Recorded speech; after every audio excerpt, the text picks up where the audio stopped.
nang mawalay ka sa aking puso.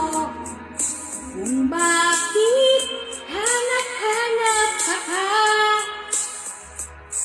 ang iyong mukha'y lagi na lamang sa isipan ko. Bakit di magawa nitong damdamin ang paglimot sa mga nagaan? Sadya nga bang ganyan? Pag nagmahal ay di matatakasan.